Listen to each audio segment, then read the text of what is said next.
देखिए, काराकाट से निर्दलीय प्रत्याशी पवन सिंह ने जब से बीजेपी के खिलाफ और कह सकते हैं कि निर्दलीय चुनाव लड़ने का ऐलान किया है, तब से बीजेपी की ओर से पवन सिंह पर लगातार इस बात का दबाव बनाया जा रहा है कि पवन सिंह अपना नामांकन वापस ले लें या फिर पार्टी की तरफ से उनको निष्कासित कर दिया जाएगा।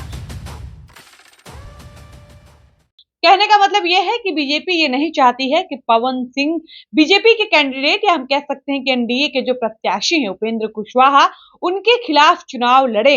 अगर पवन सिंह ऐसा कर रहे हैं तो ये कहीं से भी ठीक नहीं है। ये बार बार बीजेपी के दिग्गज नेताओं की तरफ से, मंत्रियों की तरफ से कहा जा रहा है कि पवन सिंह को बैठ जाना चाहिए। और आपको बता दें कि पवन सिंह कितने ढीठ हैं और उन्होंने जो डिसीजन ले लिया है वो ले लिया है। ये बात तब साबित हो जाती है जब लगातार प्रयासों के बाद, लगातार दबाव बनाने के बावजूद भी पवन सिंह 9 मई को सासाराम डीएम मुख्यालय में जाकर अपना नामांकन दर्ज कराते हैं। उसके बाद आपको बता दें कि खबर ये भी आने लगती है कि अब पवन सिंह के बाद उनकी माता जी ने भी अपना नामांकन दर्ज करा लिया है। यानी पवन सिंह की मां ने भी पर्चा भरा है।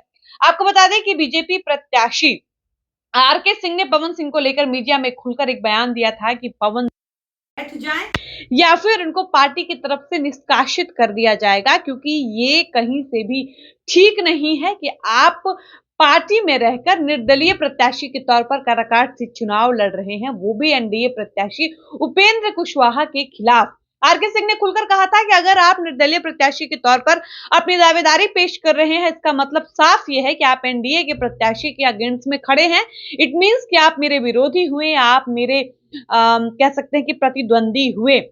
इसके अलावा हम आपको बता दें कि बिहार के पर्यटन मंत्री हैं जिनका नाम है प्रेम कुमार, और प्रेम कुमार का भी एक नया बयान सामने आया है जिसमें उन्होंने भी साफ-साफ आरके सिंह की तरह पवन सिंह को खुली चेतावनी दी है कि पवन सिंह बैठ जाएं, अपना नामांकन वापस ले ले, वरना ठीक नहीं होगा, क्योंकि पवन सिंह ने पार्टी से अभी तक त्यागपत्र नहीं दिया है। हम कह सकते हैं कि पवन अभी भी बीजेपी के सदस्य हैं।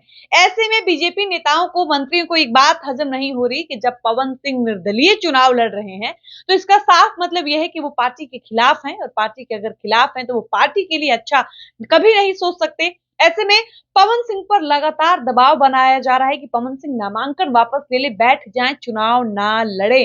और इन सारे सवालों के साथ जब तमाम मीडिया कर्मी पवन सिंह के पास पहुंच रहे हैं, आपको बता दें कि पवन सिंह इन दिनों क्षेत्र में लगातार घूम रहे हैं, जनसंपर्क कर रहे हैं, लेकिन उनको जब भी थोड़ा समय मिल रहा है तो वो मीडिया कर्मियों से बातचीत भी कर रहे हैं, मीडिया में बाइट दे रहे हैं, बयान दे रहे हैं।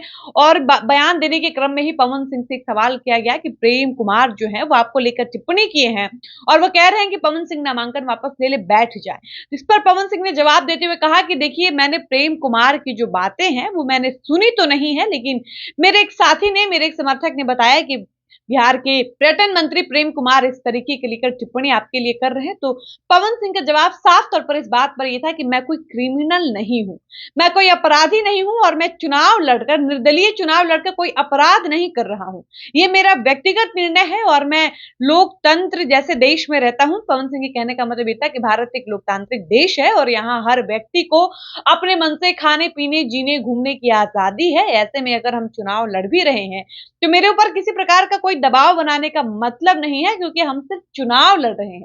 हम कोई अपराध नहीं कर रहे हैं कि हमको दंडित किया जाएगा, मेरे खिलाफ एक्शन लिया जाएगा। इसके अलावा आपको बता दें कि पवन सिंह की जब माताजी चुनावी मैदान में उतरी और जब उन्होंने नामांकन दर्ज कराया, नॉमिनेशन भरा, पर्चा भरा, तब ये कहा जाने लगा कि पवन सिंह को कहीं न कहीं इस बात का डर तो सता रहा है कि पार्टी पवन के खिलाफ कोई एक्शन ले सकती है। वो एक्शन से ये हो सकता है कि पवन सिंह बैठ सकते हैं, उनका नामांकन रद्द हो सकता है। और इस बात के डर से पवन सिंह ने एक बैकअप प्लान तैयार कर रखा है, जिसको हम बी प्लान भी कह सकते हैं, और उस बी प्लान के तहत पवन सिंह ने अपनी माताजी को चुनावी मैदान में उतारा है और पवन सिंह ने खुद इस बात को स्वीकारा भी है। जब पवन सिंह से ये सवाल किया जाने लगा कि आपकी माताजी क्यों चुनावी मैदान में उतरे, जिस माँ का सपना था कि बेटा सांसद बने, वही माँ सांसद बनने के लिए मैदान में उतर गई है, इसका क्या मतलब समझा जाए? पहले तो पवन सिंह ने हंसकर कहा कि सारी चीज़ें हम ही बता देंगे तो आप लोग क्या करिएगा? पवन के कहने का साफ मतलब ये था कि ये सवाल हमसे ना पूछा जाए। आप लोग अपने स्तर से पता करिए कि मेरी माँ चुनावी मैदान में क्यों उतरी है, लेकिन बाद में पवन अप्रत्यक्ष रूप से थोड़ा-बहुत इशारों-इशारों में ये समझाते हैं कि देखिए आप लोग देख रहे हैं कि मेरे ऊपर किस तरीके की टिप्पणी की जा रही है, किस प्रकार से मेरे ऊपर चारों तरफ से दबाव बनाया जा रहा है। ऐसे में मेरे लिए प्लान बी तैयार करके रखना बेहद ज़रूरी था। यानी पवन सिंह की माताजी का चुनावी मैदान में उतरना ये साफ तौर पर इशारा कर रहा है कि पवन अंदर ही अंदर कहीं डर गए हैं कि कहीं पार्टी अगर उनके खिलाफ कोई बड़ा एक्शन ले लेती है, उनको पार्टी से निष्कासित कर देती है या उनका नामांकन रद्द हो जाता है, तो उनकी माताजी का जो सपना था पवन सिंह को सांसद बनाने का, वो कहीं न कहीं अधूरा रह जाएगा।